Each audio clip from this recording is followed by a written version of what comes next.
एक समय की बात है। एक बहुत बड़ा और शक्तिशाली राजा था।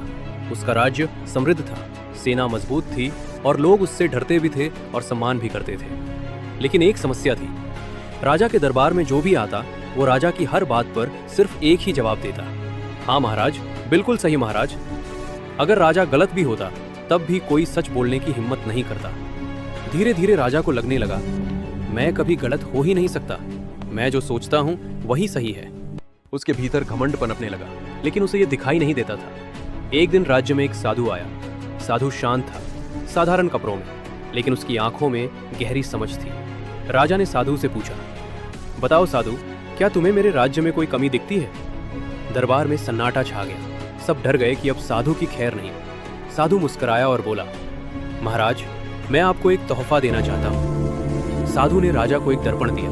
राजा हंस पड़ा, दर्पण? इसमें क्या खास है?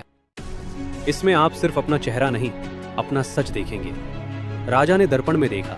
उसने देखा एक ऐसा चेहरा जो सत्ता के नशे में चूर था, जिसकी आंखों में घमंड था और दिल में दूसरों की बात सुनने की जगह नहीं थी। पहली बार राजा को खुद की सच्चाई दिखी। उसके हाथ कांपने लगे। दरबार में फिर सन्नाटा था। राजा ने सिर झुका लिया।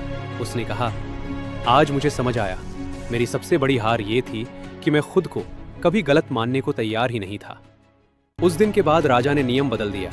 अब दरबार में सिर्फ हाँ बोलने वालों की नहीं, सच बोलने वालों की कद्र होने लगी, और वही राजा एक सच्चा और महान शासक बना। इस कहानी से हमें ये सीख मिलती है कि सबसे मुश्किल काम ये नहीं कि हम दूसरों को बदलें, सबसे मुश्किल काम है खुद की गलती मानना। जब इंसान खुद की सच्चाई देखने की हिम्मत कर लेता है, तभी उसका असली विकास शुरू होता है।